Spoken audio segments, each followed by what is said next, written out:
예, 10-3번. 부처님께서 자세히 들으라고 하시며 지장보살님을 위해서 설법하시다. 자, 이때에 부처님께서 지장보살에게 말씀하셨다. 내가 이제 도리천국의 법계에 모인 일체 모든 대중들에게 연무제의 보시공덕의 경중을 비교하여 설할 것이니 그대는 자세히 들으라. 내가 그대를 위해 설하노라. 자, 앙구따라 니까야 보시경이라고 하는 경전에 보시하기 전에 마음이 즐겁고 보시할 때 마음이 깨끗하고 보시한 뒤에 마음이 허무한 것이 보시의 성신이라는 부처님 말씀처럼 어떤 마음가짐으로 보시를 해야 하는지 그렇게 했을 때 얼마나 보시의 공덕이 큰지에 대해서 자세히 잘 알아야 아는 만큼 투자 대비 효율이 큰 보시행을 실천할 수 있을 것이다. 지금 부처님께서 말씀하시겠다고 하니 우리는 마음을 비우고 자세히 들어야 할 것이다. 자, 이 보시라고 하는 것은 보시하기 전, 그죠? 그리고 보시할 때, 그리고 보시하고 난 뒤. 이것이 한결같은 마음으로 이어져야 이게 이제 보시 공덕이 크다라는 거죠. 그러니까 보시를 하기 위해서 마음을 먹었을 때, 그죠? 그 마음을 먹었을 때 어떻게 해야 된다? 마음이 즐거워야 된다. 그러니까 내가 오늘 이 지장면을 공부하는데 내가 우리 함께 공부하는 도반들과 함께 오늘 간식을 준비를 했다. 그러면 그 준비할 때 마음이 어떻게 된다? 즐거워야 된다. 기뻐야 된다. 그리고 그것을 보시할 때, 그것을 만약에 준비해 와서 그것을 같이 먹을 때, 뭡니까, 그죠? 내 마음이 깨끗해야 된다. 깨끗하다라고 하는 것은 내 마음이 기쁘면 기쁜 만큼 마음이 깨끗해지는 거예요. 마음에 말하자면 때가 없어지는 거죠. 그리고 보시한 뒤에 마음이 또 뭡니까? 허무해야 된다. 이게 이제 보시하는 방법에 대해서 부처님께서 말씀하신 거예요.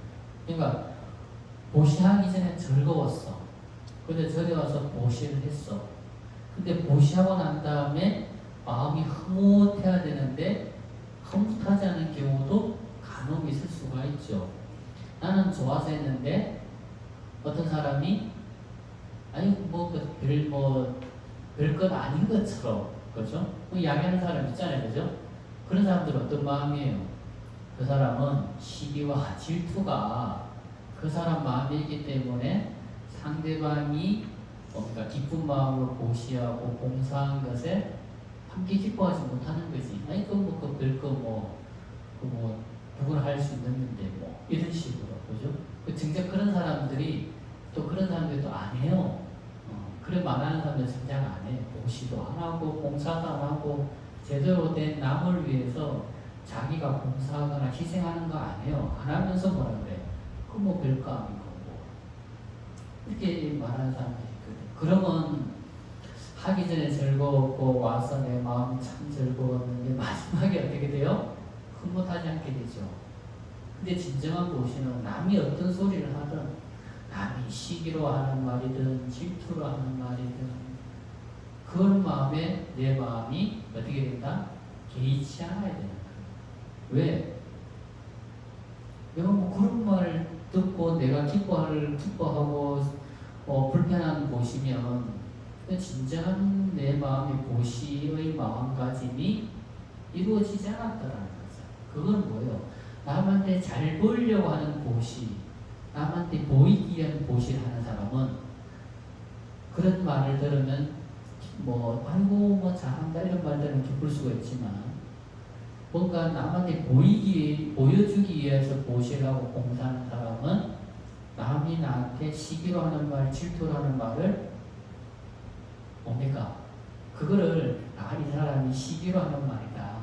이 사람이 나한테 질투해서 하는 말이구나. 그걸 모르고 뭡니까? 내 마음이 불편하게 받아들여. 왜? 불편하게 받아들일 이유가 없잖아요. 그렇죠? 나는 남한테 보여주기 위한 도시라는 것이 아니야. 왜? 내가 좋아서 하는 도시야. 그리고 내가 하는 봉사는 남한테 보여주기 위해서 하는 봉사가 아니야. 왜? 나는 내가 너무 좋아서 부처님 가르친 대로 내가 봉사하고 실천하고 싶어서 하는 거예요. 그러면 남이 내 마음을 다 알아주고 못 알아주고 그거는 아무런 중요한 거야. 그죠? 왜? 내가 좋아서 하는 거기 때문에 나는 내가 보시한 그것으로서 내 마음을 허무해.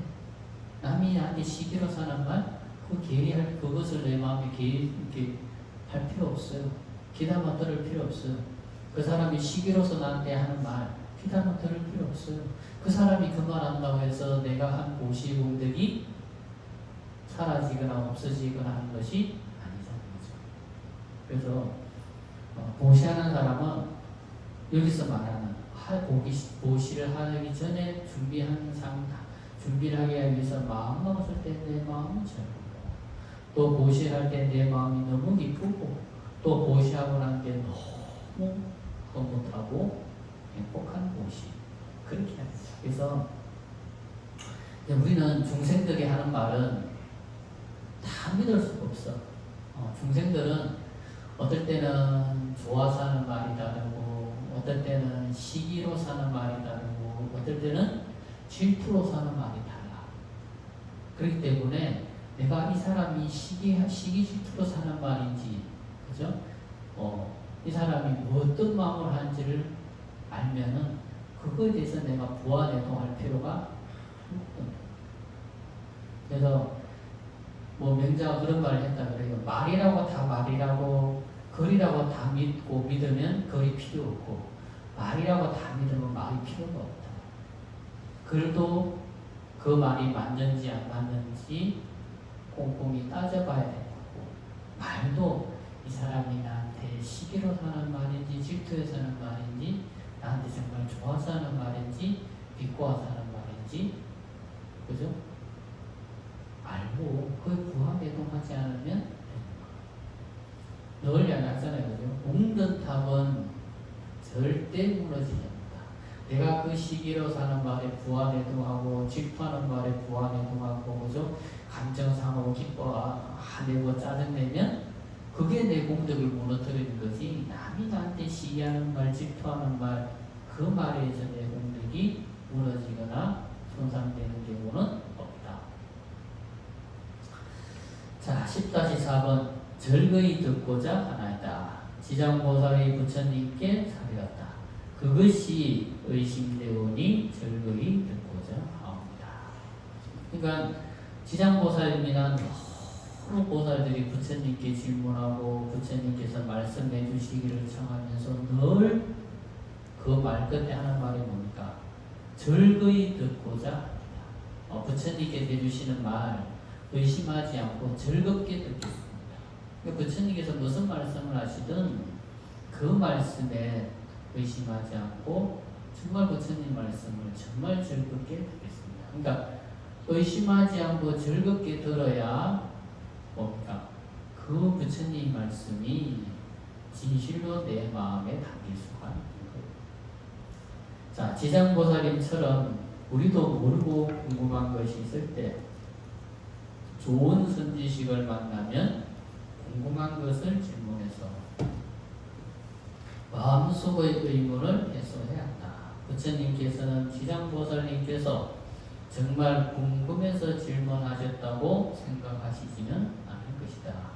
하지만 우리는 자기가 알고 있다는 생각 때문에 자기만 알고 있으면 된다는 마음으로 남을 위해서 대신 질문하지 않는 법에 대한 인색한 마음에서 벗어나야 한다.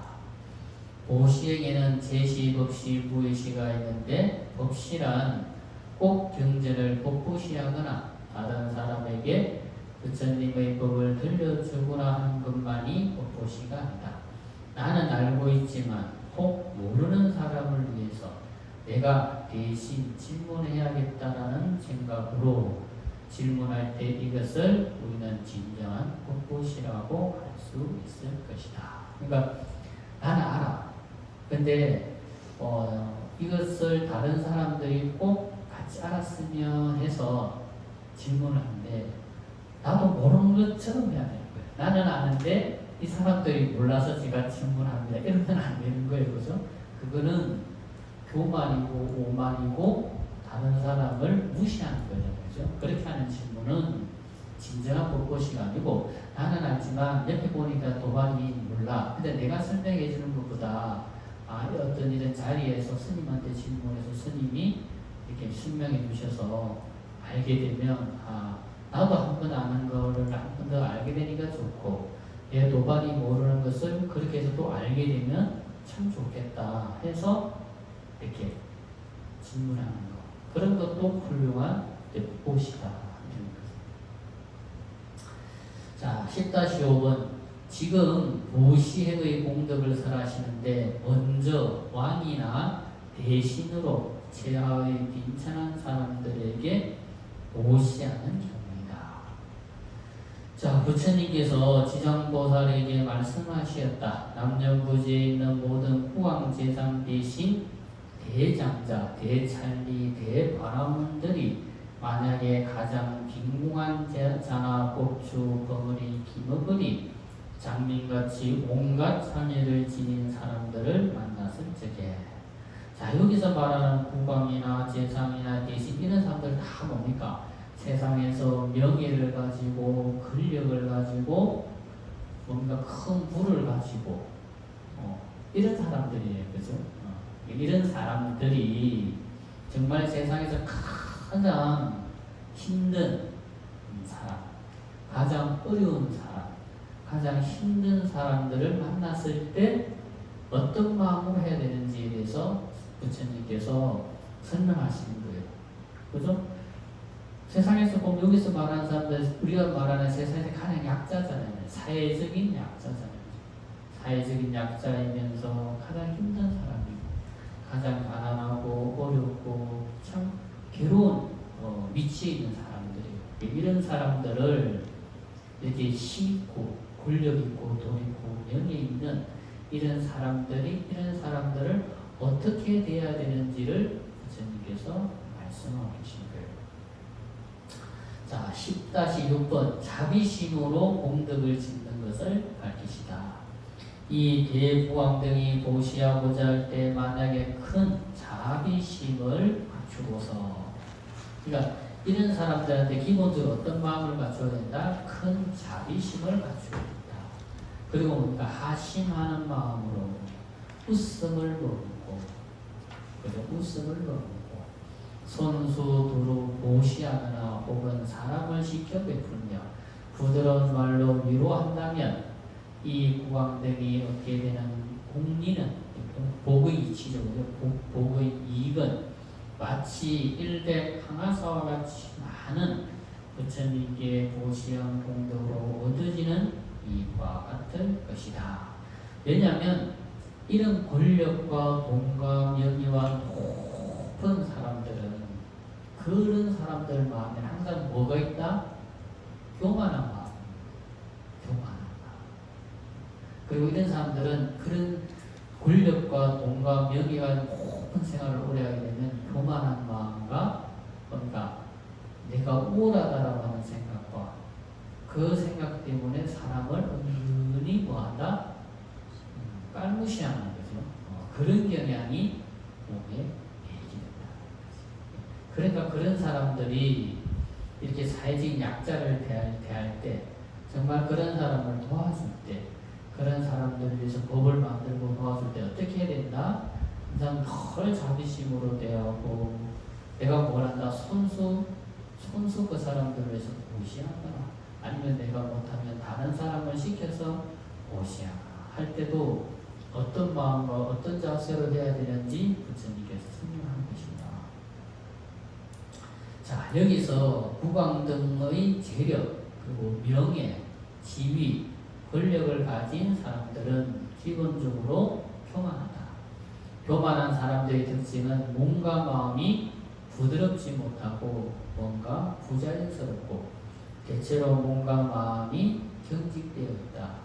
아니면 재력, 권력, 지위를 가진 사람들 중에는 너무 자연스럽게 다른 사람들에게 피해를 주는 사람들이 있다. 피해를 주면서도 그것이 피해가 되는지 전혀 모르는 사람들이 존재하는데 이것은 교만심에서 나오는 행위이다. 자, 이처럼 재력, 명예, 지위, 권력을 가진 사람이 자비의 마음으로 사회적 약자에게 다가가고 그들의 마음을 살피고 그들을 같은 인간의 한 사람으로 존중하는 마음으로 보시한다면 이러한 보시는 마치 부처님 전에 하는 보시와 똑같다고 말씀하고 계신다. 이 모든 행위가 가식이 아닌 자비의 마음으로 행해야 이와 같은功德이 있다. 우리가 말하는 자비는 좀 추상적으로 생각하고 느끼는 부분이 존재한다. 어떤 것을 자비로운 모습이라 한가 하면 여기 경문에서 말하는 내용 중에 하심하는 마음으로 웃음을 머금고라고 하는 표현이 있다. 이것이 바로 자비의 모습이다. 자, 앞의 도리천공품 제7품 7강에 보면 부처님께서 웃음을 머금으시고 라고 하는 표현이 나온다. 하심하는 마음으로 웃음을 머금는 모습이나 웃음을 머금는 모습은 그 모습이 바로 자비심이며 이러한 자비심이 마음속에 원만하게 꽉 차있기 때문에 은은한 미소가 나오는 것이라고 생각합니다. 자, 하심이란 다름이 아니라 남을 존중하는 마음이다. 마치 법화경의 상불경 보살님이 만나는 모든 사람에게 절을 하며 찬탄하기를 나는 당신을 존경합니다. 왜냐하면 당신은 미래에 승불하실 부처님이기 때문입니다. 라고 하셨듯이 상불경 보살님과 같은 마음을 하심이라 하며 사회적 약자에게 사회적 강자가 넓은 마음으로 자신을 낮추는 행위도 하심이라 할 수 있다.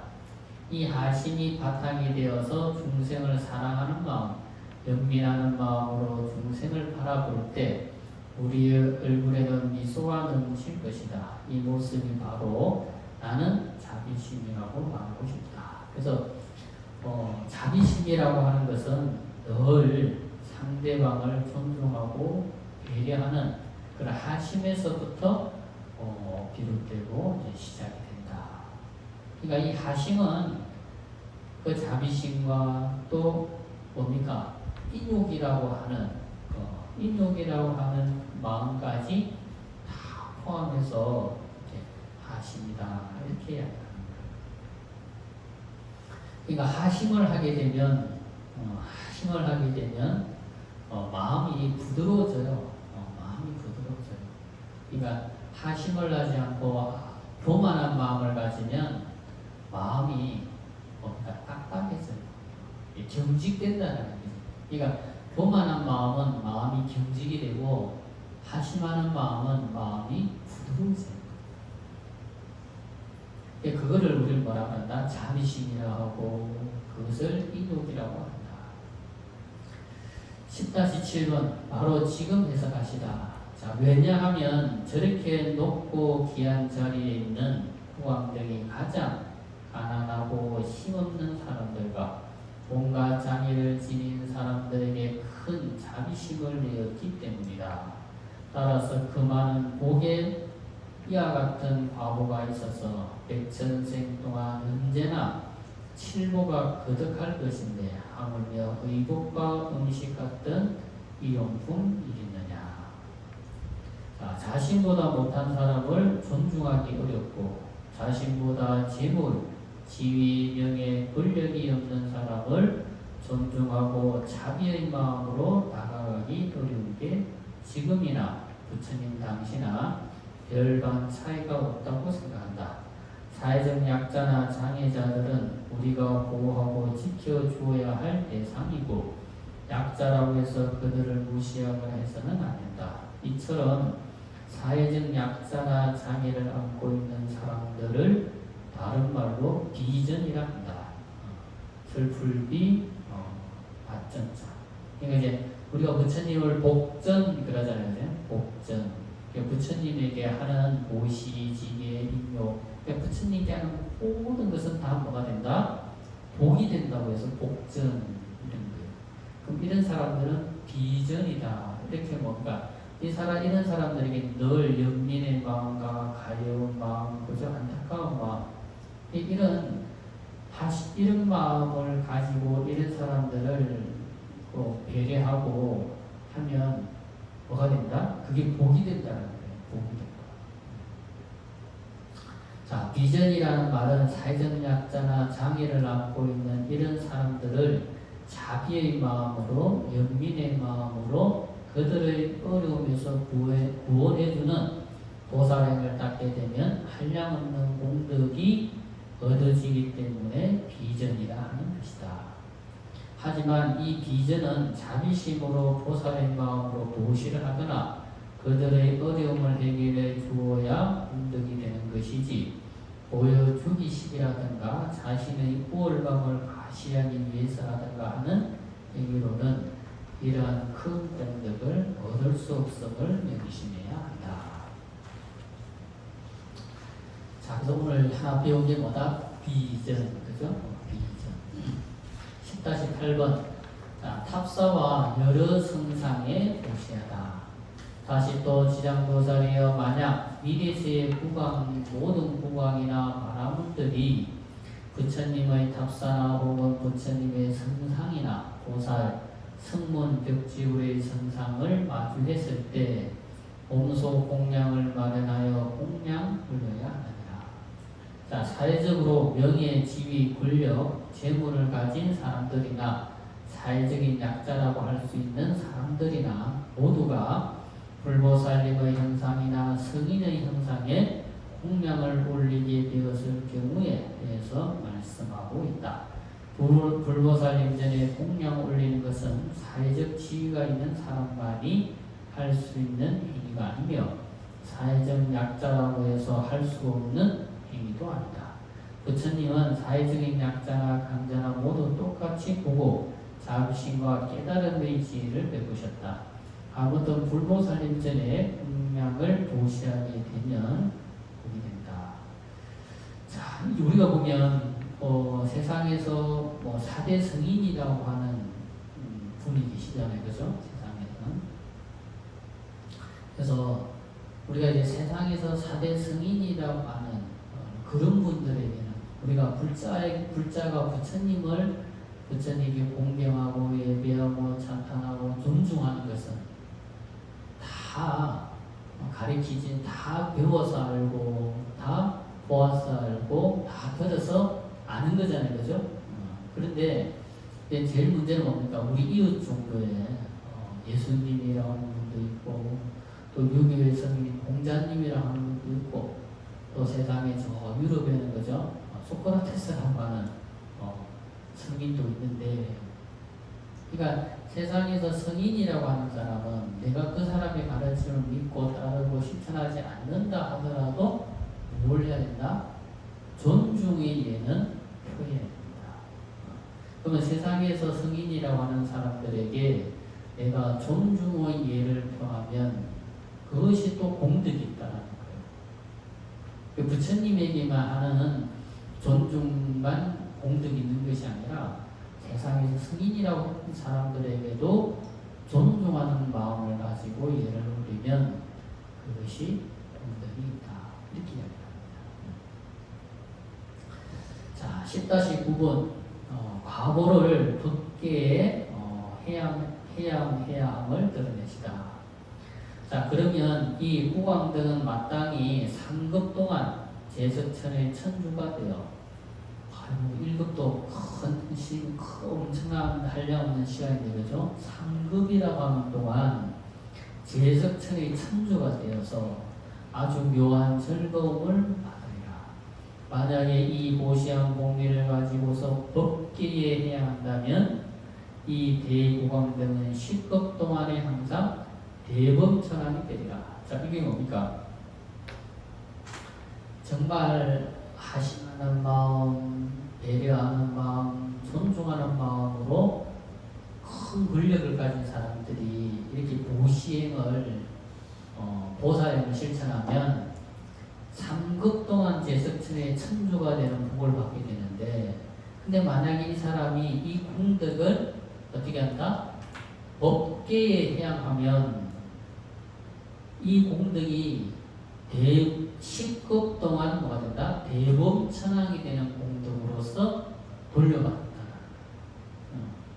그러니까 이게 해양이 얼마나 큰지 알겠지, 그죠? 그러니까 해양하는 공덕과 해양하지 않는 공덕의 차이가 이런 큰 차이를 가졌다는 거예요. 그래서 늘 내가 기도하면 그 기도향에 다른 사람을 위해서 해양을 먼저 하고, 그리고 자기 자신이 바라는 바가 있으면 또 자기 자신이 바라는 바를 쓰라는 거예요. 그래서 기도의 향이 이만큼 중요하다. 불보살님전에 공양을 올리는 복이 크다는 점을 말씀하시면서 자신이 닦은 공덕을 법계에 해양하시기를 권하고 계신다. 자, 자신이 닦은 복만을 받는 것은 저금 통장에 저금하는 것이고, 자신이 닦은 공덕을 해양하는 것은 복리식 적금에 적금하는 것과 같다고 생각하면 되겠다. 자, 해양이란 자신이 닦아서 얻어진 공덕을 다른 사람과 함께 나누는 행위이다. 나누면 기쁨 2배, 행복 2배라고 하는 광고 문구처럼 공덕은 나누면 나눌수록 마이너스가 되는 것이 아니고, 나누면 나눌수록 배수가 된다는 사실을 명심해야 할 것이다. 큰 공덕을 많이 받고 싶으면 나눌수록 커진다는 것을 명심해야 한다. 자, 10-10번. 경전과 성상에 보시하거나 사람들에게 보시를 보내서 보시하는 사람이나 권하는 사람이 모두 좋은 인연을 맺게 된다.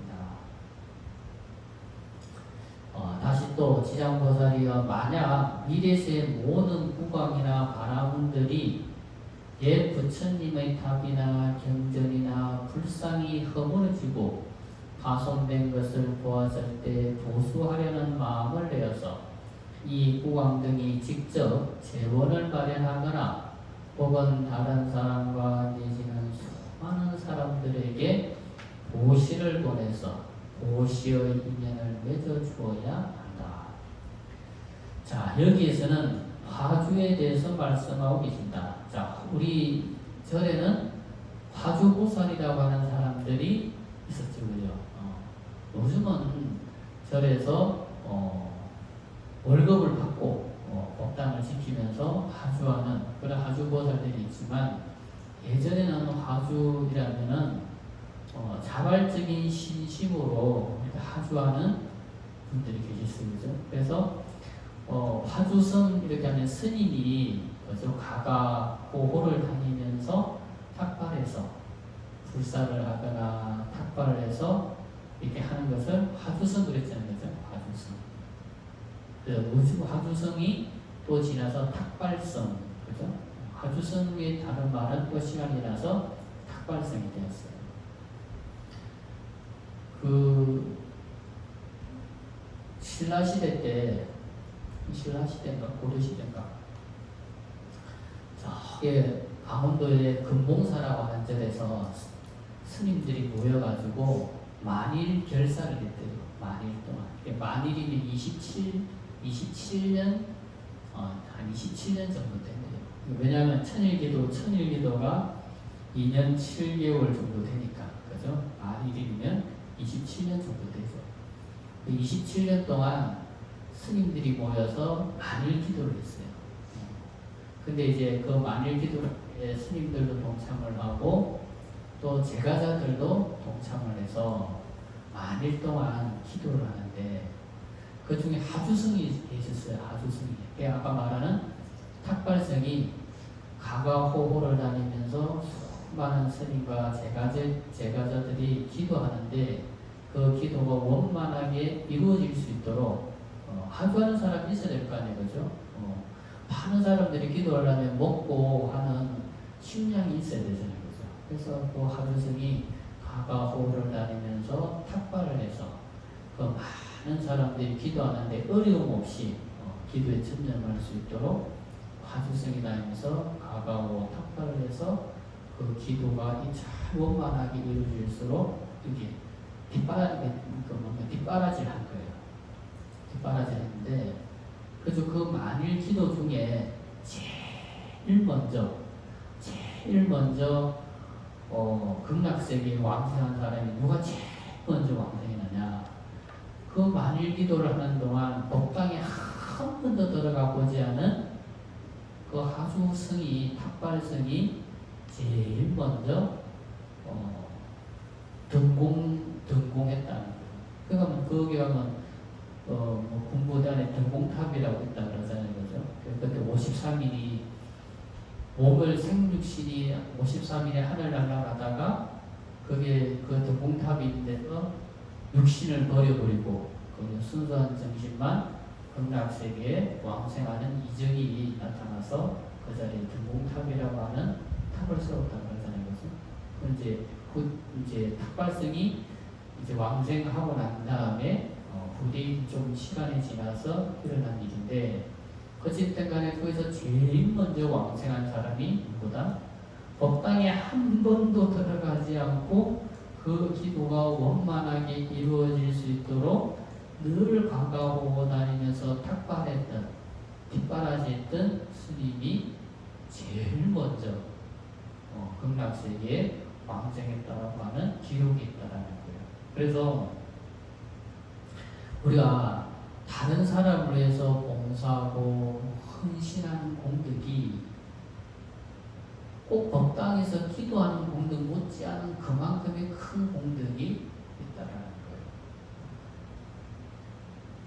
그래서 이제 지금은 이제 하주승도 탁발승도 없어진 세상이고 하주보살도 많이 없어졌어요. 저 옛날에 하주보살들이 참 보면 대보살들이 가가호 또 아는 도반들 하는 사람들에게 십시일반 그죠?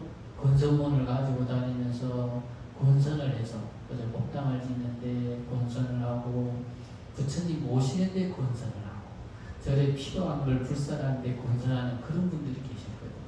그래서 요즘은 그런 분들도 다 없어지고 찾기 어려운 세상이고 요즘은 이제 절에서 법당 지키면서 이렇게 절에서 월급 받으면서 하는 그런 하주보살만 있는 세상이었지만 옛날에는 그런 하주하시는 분들이 계셨다는 거죠. 자, 그래서 여기서 하주에 대해서 말씀하고 계신다. 자, 하주하는 사람의 공덕에 대해서 말씀하시는데 하주하는 사람의 공덕이 아마 모시하는 사람의 공덕보다 더 크다고 할 수 있다. 왜냐하면 좋은 선행을 닦을 기회를 제공하고 있기 때문입니다. 그러니까 보시하는 사람의 공덕보다 누구의 공덕이 더 크다? 그것을 본선하는 화주의 공덕이 더 크다는 거예요. 왜? 모르면 못하잖아. 그죠? 모르면 못해요. 그리고 내가 돈이 있어도 십시일반 권선해준 사람이 권해주지 않으면 또 못해. 돈 있다고 다 하고 모시하고 공덕 찍는 거 아니잖아요. 그죠? 돈 있고 안 하는 사람들 많아요. 못하는 사람들 많아요. 몰라서 못하는 사람도 많잖아요, 그죠? 근데 권선해서 알게 해줘서 권선해서 또 마지 못해서 돈만 들여다 할 수도 있는 거고 돈 10만 원도 할 수 있는 거고, 그죠? 이렇게 권선하는 사람이 있음으로 해서 그 사람에게 공덕을 지을 수 있는 기회를 제공을 해주고 그런 인연을 맺어주니까 그 하주의 공덕이 그만큼 크다라는 거예요. 자, 왜냐하면 이 사람들을 보면 알아도 안 하는 사람들이 존재하지만 대체로 몰라서 못하는 경우가 대다수라는 점이다. 그런데 하주하는 사람의 공덕이 큰데 하주를 잘못하게 되면 큰 만큼 재앙도 크다는 것을 명심하고 하주를 받아야 한다. 자, 요즘은 그런 경우 없는데 옛날에 실제 그런 경우 있었어요. 자, 받은 불사금을 전용한다거나, 그리고 불사금 받아가지고 저리 법당 진다고 건설에서 돈 받아가지고 자기 개인 용도로 쓰는 거예요. 그런 사람들이 옛날에 있었다는 거예요, 진짜로. 그래가지고 돈 10만 원 받아가지고 자기 쓰고 저리 야기를 원하니까 그 신도가 저리 와서 누가 통해서 하주를 해서 불사를 했는데 내 이름이 없네요. 그러면 이제 또 스님이 알아보면은 우리는 전에서 받은 게 없는데요. 실제로 옛날에 그런 경우 많이 있었다는 거예요, 실제로. 또 마음에도 없는 사람에게 억지로 강간한다거나 남에게 빌리게 해서라도 불사금을 받는다거나 허비를 유포해서 화주를 받는다거나 기타 등등의 옳지 못한 행위로서 화주를 받으면 그 재앙은 오무간 지옥에 떨어질 재앙임을 명심해서 도덕적으로도 아무런 손색이 없는 고시를 받아야 할 것이다. 그래서 실제로 보면 옛날에 큰 절 같은 데 보면 그런 하주와 진짜 양심적으로 하주하는 분들이 계셨어요. 그런 분들은 진짜 보면 자식들도 참 잘 돼 있고 보면 그런 분들은 나이가 들어도 보면 참 보면 멋있어. 보살들이 얼굴 보면 참 공덕을 지은 얼굴이 딱 보여요. 그런데 간혹 안 좋은 보살들이 어떤 보살들이 있냐면 그 하주한다고 절에 돈을 걷어가지고는 그 돈을 걷어가 자기가 반은 자기 호주머니 없고 그 반은 절에 가족금 내고 그런 사람들이 있었어요. 그래서 옛날에 한때는 오늘 드려고 말은 하지만 그런 거 하지 말라고 이렇게 붙여놓기도 하고 스님이 마이크 잡고 그렇게 하지 말라고 야기하기도 하고 그랬어요. 그래서 요즘은 그런 게 큰절에도 아주 없어졌거든. 옛날에는 그렇게 하는 분들이 있음으로 해서 하주를 잘못하면 절에 욕을 먹이는 거예요. 절을 욕 먹이는 게 아니고 누굴 부처님을 욕 먹이는 그런 경우가 되는 거지. 그런데 그런 경우가 되면 부처님을 비방하는 죄도 되고, 그죠? 저를 욕 먹이는 죄도 되는 거고, 또 보시한 사람 마음을 아프게 하는 것도 죄가 되고, 그리고 그 공덕을 지어야 할 돈을 가지고 자기가 임의대로 썼으니 그 죄는 또 얼마나 크겠어요, 그죠? 그러니까 하주를 잘못하면 되레 재앙을 받는 죄가 됩니다. 근데 내가 받으면 받은 대로 고스란히 보고 그죠? 잘 지켜서 내가 부처님한테 보시하고 절에 공덕을 지어주면 그런 사람들은 정말 공덕을 받아서 정말 보면 자식들이 잘 되고 또 그런 분을 그 모보살들을 보면 얼굴이 보면 뭔가 다른 사람들 공덕을 지은 얼굴이 딱 보여요. 그래서 이 하주의 공덕이라고 하는 것은 잘 지으면 큰 복이 되고 아까 말한 것처럼 그렇게 잘못하면 되지 않겠다. 자, 10-11번 과부를 벗기에 해야 함을 드러내다. 자, 그러면 이 국왕등은 백천생 동안 항상 전륜왕이 될 것이요. 함께 보시한 다른 사람들은 백천생 동안 항상 작은 나라의 국왕이 되죠. 전륜왕은 큰 나라의 왕이고 작은 나라는 작은 나라의 왕인 거죠. 더구나 불타와 배해양할 마음을 낸다면 이와 같은 국왕과 저 모든 사람들은 모두 불도를 이룰 것이니 이 과거는 한량없고 끝이 없을 것이다. 자, 10-12번. 자, 병자와 산모에게 약과 음식을 보시하면 보시를 권하는 자와 보시하는 자가 함께 보시의 인연을 맺게 된다. 다시 또 지장보살이여 또 이래세 모든 국왕이나 바라문들이 늙고 병든 자와 해산한 부녀자들을 보고서 만약에 한 생각 동안만이라도 큰 자비심을 내어서 그 약, 음식, 와구를 보시하여 그들로 하여금 안락해 주어야 하느니라. 자, 이와 같이 한 복리가 가장 불가사의하여서 100대급 동안을 항상 정거천의 천주가 될 것이요. 정거천이면 아까 말한 대범천이라고 하는 그 대범천의 공덕도 천주도 큰 공덕인데 그 대범천보다 더 높은 하늘에 천주가 된다는 거예요. 천주. 200대급 동안 항상 유격천의 천주가 될 것이요. 그리고 마침내는 승부라에서 영원히 악도에 떨어지지 않고 백천생 동안 괴로운 소리가 귀에 들리지도 않을 것입니다.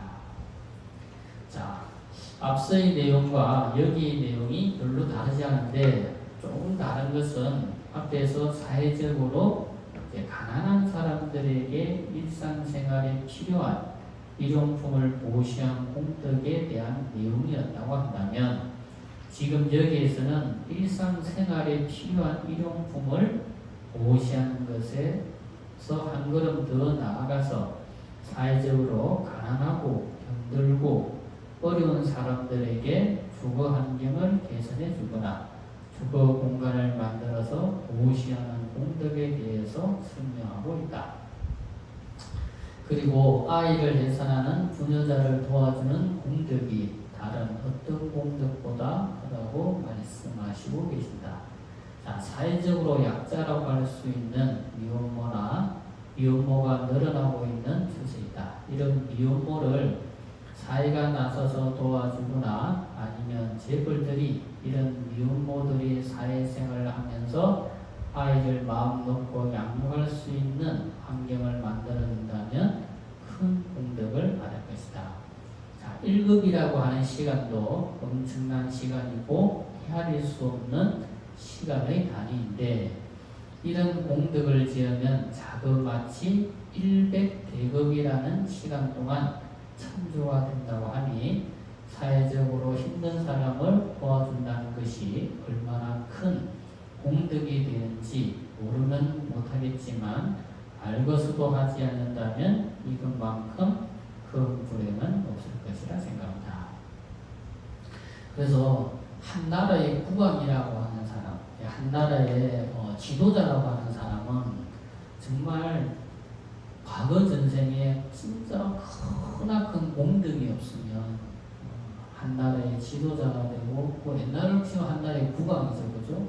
그리고 현대로 치면 한 나라의 지도자, 대통령이 된다는 것은 정말 크나큰 복을 지어야지만이 또 가능한 것이고 또 그 자리가 가지고 있는 성격이라고 하는 것은 그 사람이 어떤 생각을 가지고 어떤 마음을 가지고 국민을 위해서 봉사하느냐에 따라서 정말 크나큰 공덕을 지을 수 있는 자리이기도 하지만 잘못하면 정말 다시는 인간 세상에 태어날 수도 없는 정말 크나큰 죄를 지을 수 있는 자리가 그 자리라는 거예요. 그래서 요범사훈이라고 하는 책에 보면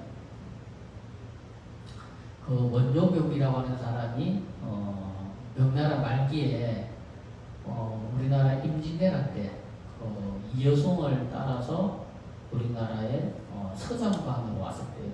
서장관이라고 하는 건 뭐냐면 그게 이제 장군을 따라다니면서 기록하는 사람이에요. 그날 전쟁이 어땠다 이런 것들을 일일이 다 기록하는 사람인데 그 서장관으로 조선에까지 왔다 간 사람인데 그 사람이 공덕을 지어서 이제 복을 닦는데 그 사람이 그 큰 아들을 낳고 두 번째 아들을 얻기 위해서 기도를 해요. 근데 그 사람이 원래 사주에는 무자식이라 무자식. 근데 그 당시 이제 명나라 말기 웅곡선사라고 하는 스님의 가르침을 받아서 복을 이제 닦아서 첫째 아들을 얻었어요. 근데 이제 두 번째 아들을 얻으려고 그 사람이 이제 복을 짓는데 그 사람이 말하자면 이제 한 고을에 원님이 되어서 이렇게 고을의 원님이 되어서 복을 지으려고 하니까 이게 이제 환경에 제한이 있잖아요. 그죠? 그러니까 예를 들어서 고을 원님이 되지 않고 벼슬살이 안 할 때 복을 지을 때는 내가 복이 되는 걸 찾아다니면서 복을 지을 수가 있잖아요. 그죠? 근데 고을 원님이 되고 벼슬 관리가 되니까 말하자면 잘 개인 시간이 없잖아요. 다 그 관이 일을 봐야 되고 경무를 봐야 되고 이런 업무를 봐야 되는 시간이 많지 자기가 개인적으로 복을 지으러 다닐 수 있는 시간이 없는 거예요. 그러니까 관리가 되기 전에는 복을 지으러 좋은 일을 찾아다니면서 복을 지어가지고 큰 아들을 얻었는데 둘째 아들을 얻으려고 복을 지으려고 하니까 하루에 한 가지도 복을 지키기 어렵더라는 거예요. 근데 자기가 1000일 동안 10,000가지 복을 지켜 월을 세우고 기도를 했는데 그러면 1000일 동안 10,000가지 복을 지으려면 하루에 기본적으로 10가지씩의 복을 지어야 1000일에 10,000가지 복을 짓잖아요. 그죠? 근데 아무리 복을 지으려고 해도 하루에 한 가지 복을 짓기도 어렵더라는 거예요. 근데 이제 1000일은 다가오고 복을 지은 건 얼마 되지 않고 그 사람이 마음이 애가 가는 거예요. 그래서 이제 기도를 했어. 기도를 이렇게 하니까 꿈에 이렇게 뭐 꿈에 어떤 관리가 나타나서 거연 시험을 가진 모이 나타나서 하는 말이 그대가 10,000가지 복을 짓기 위해서 원을 세우고 공덕을 땄는데 내가 보니까 비일은 다가오고 10,000가지 복을 짓기는 어렵고 그래서 간절하게 기도하는 것을 감흥해서 내가 복을 짓는 방법을 알려주겠다. 그래서 나타나서 하는 말이 지금 고을에 네가 다스리는 고을에 흉년이 들어서 백성들이 어려우니 관에 가지고 있는 구휼비를 풀어서 복을 지으면 10,000가지 복을 채울 수 있을 것이다. 이렇게 이야기했습니다. 그래가지고 그 사람이 꿈에서 탁 깨고 난 다음에 그 사람이 말한 것처럼 관에 구휼비를 풀어서 가갖고 조사를 하고 구휼비를 풀어서 공덕을 지었는데 딱 짚고 보니까 딱 정말 꿈에서 나타난 노인처럼 10,000가지 복을 지은 거예요. 그러니까 자기가 부족한 공덕만큼 구휼비를 푸는데 딱 자기 부족한 만큼의 고을에 가가고 집을 계산하고 자기가 공덕 부족함을 계산하니까 한치에 어처없이 딱 10,000가지 복이 딱 지어졌더라는 거예요. 그래서 그 사람이 10,000가지 복을 짓고 둘째 아들을 얻은 이야기가 나오거든요. 그래서 관리라고 하는 것은 이렇게 복을 짓기도 쉬운 자리가 관리고 또 잘못하면 가장 큰 죄악을 짓기도 쉬운 게 뭐다? 관직이라는 거예요. 관직. 그러니까 일반 자연인이 복을 짓는 것과 어떤 많은 사람을 거느린 사람이 복을 짓는 것이 이렇게 차이가 있는 거예요. 그러니까 밑에 사람을 거느린 사람은 늘 그래서 뭡니까? 공심을 이야기하고 늘 청렴을 이야기하고 결백을 이야기하는 이유가 뭐다? 그렇게 살면 그게 그 삶 생활 자체가 뭐가 된다? 복이 되는 거예요. 후손에게 큰 엄덕을 나무는 복이 되는 거고 그런 자리에 있는 사람이 탐욕을 부리고 그죠? 나쁜 짓을 하면 그 재앙이 자손 만대까지 미친다라는 거예요. 그래서 관리가 가장 복을 짓기 가장 좋은 자리가 그런 높은 자리에 있는 때 복을 짓기가 가장 쉽다라는 거예요. 그래서 여기서 말하는 것도 그거예요. 높은 자리에 있는 사람이 어떤 마음과 어떤 철학을 가지고 사회를 위해서 국가를 위해서 봉사를 하면 그 자체가 뭐가 된다라는 거예요. 그 자체가 다 복이 된다라는 거예요. 복이 된다. 그거를 이야기를 하는 거예요. 이런 거 보면 또 지장이 가지고 있는 내용 중에 그죠? 이 부분이 또 가장 다른 품 중에서 못 보는 우리가 다른 또 경전에서 보지 못하는 그런 내용들을 또 부처님께서 설명하고 있다라는 거죠. 그래서 우리가 복을 짓고 공덕을 짓는다고 하면 늘 이렇게 늘 하심하고 자비의 마음으로 늘 기쁜 마음으로 그죠? 늘 대중을 위하는 마음으로 복을 지으면 그 하두성처럼 법당에 한 발짝도 안 들이고도 뭐다? 이 법당에서 100명, 200명이 기도하는 공덕과 똑같은 공덕을 받는다는 그보다 내가 그 많은 사람들이 늘 이렇게 우리가 저기 뭡니까? 그 공양간에 가면 늘 공양계를 하고 공양을 하라고 하는 이유가 거기 있는 거죠. 이 눈에 보이지 않는 수많은 사람들의 그 노고와 그 봉사, 그게 있기 때문에 그 많은 사람들이 편안하게 기도하고 어려움 없이 기도하고 할 수 있는 거잖아요. 그죠? 만약 그래 눈에 그 보이지 않는 사람들의 수고와 봉사가 없으면 많은 사람들이 편안하게 기도 못하는 거예요. 그러니까 많은 사람들이 편안하게 기도할 수 있도록 해준 그 수고와 봉사의 그 공로가 얼마나 크겠냐라는 거예요. 그 무엇과도 비교할 수 없는 공들입니다. 아까도 말씀드린 것처럼 법당에 한 번도 들어가지 않았던 그 화두성이 탁발성이 수많은 시간 동안 법당에서 기도하고 수행했던 사람보다 더 먼저 극락세계에 왕생할 수 있었던 이유가 내 한 사람의 수고와 봉사와 노력으로서 저렇게 많은 사람들이 편안하게 기도하고 수행할 수 있도록 해준 그 마음의 공로가 그 100명, 1000명이 한 공덕보다 더 큰 공덕을 받더라는 거지. 그래서 이렇게 우리가 이렇게 편안하게 기도하고 공부하고 수행하고 할 수 있도록 해주는 분들에게 늘 고마워해야 되고 늘 감사해야 되고 그러니까 늘 고마워하고 감사만 할 것이 아니라 나도 그 사람들처럼 하는 사람이 되어야 돼요. 그러니까 고마운 마음 말고 늘 감사한 마음만 있으면 안 되잖아요. 그죠? 나도 그런 사람들처럼 뭐 해야 된다? 고마워하고 감사하는 마음을 통해서 닮아가야 되는 거예요. 닮아가야 되는 거. 우리가 부처님을 이렇게 거룩한 모습으로 이렇게 모셔놓고 우리가 늘 바라보고 기도하는 건 이유가 뭡니까? 우리도 저 부처님처럼 닮아가자는 거예요.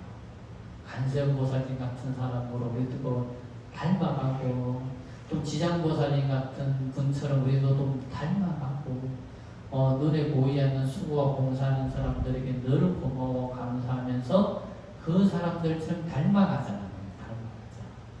그래서 우리가 이렇게 거룩한 모습으로서 부처님을 모시고 우리가 간세음보살, 지장보살, 문수보살, 고현보살 같은 분들의 이름을 알고 공부하고 하는 이유가 그거 있는 거예요. 우리도 그분들처럼 닮아가자. 그런 뜻에서 이렇게 수많은 거룩한 부처님을 모셔놓고 우리가 늘 바라보고 기도하고 공부하고 수행하는 이유가 그 있는 거예요. 자, 오늘 배운 지장경의 가르침이 여러분들의 그 수행하는데, 기도하는데, 또 공부하는데, 공부하는데 큰 자양분이 되고 큰 미끄럼이 되기를 간절히 바라면서 오늘 공부 마치도록 하겠습니다. 성불합시다.